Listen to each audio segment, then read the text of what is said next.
Hello, today I propose to make a fascinating journey 50 years ago, in 1967 with the help of interesting old photo. Mark Ribot was born in 1923 to witness monstrous crimes in the great historical breakdowns in the prime of his life. In fact, a native of a family of bankers called probably quite comfortable learned a life. But he first participated in the resistance movement, then learned to be an engineer. And only after would hobby photography become a profession for him. Invited 2 years later to the prestigious Magnum Photo Agency founded by Robert Capa and Henri Cartier-Bresson. We could not imagine what in 20 years he would become its president. We will discuss the iconic picture of Mark Ribot. For almost 50 years was now in black and white, and only recently found a color original. 70-year-old Jane Ross Casimir gives a flower to a soldier during an anti-war protest in 1967. So, the famous photography was taken on October 21, 1967, at the pacifist demonstration against the Vietnam War, across from the Pentagon. Defenseless raging girl with a flower against the bayonets of armed soldiers of the USA National Guard. The photo was published around the world and became a symbol of the anti-war movement, Energy of Flowers.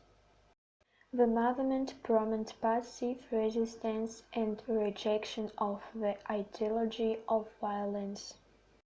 In London in February 2003, Ribot photography rose again during a protest against the Iraq War. There she carried a poster with a copy of her 1967 photograph. Hippies used symbolic of flowers, dressing and clothes of a breech colored with embroidered flowers. Wearing flowers in their hair, handing out flowers to the hours, become now as children of flowers. Later the name became a household name for the hippie movement. In the modern film The Guardians, the story of a protest is played out. Outside the Pentagon, October 21, 1967. In the film, soldiers open fire on armed protest. The story reverses, and the Cold War is moving to its climax. It's a good thing what didn't happen. As you can see, the soldiers did not even uncover bayonets. They just stood there and denied some defect to their protests. Subsequently, they were dispersed by as any soldiers.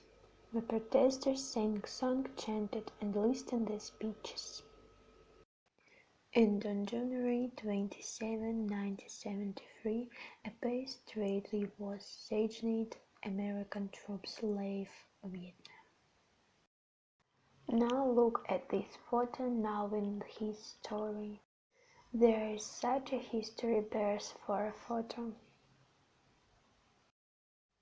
That's all I can tell you today. Thanks for watching. Tell us what you're thinking about it.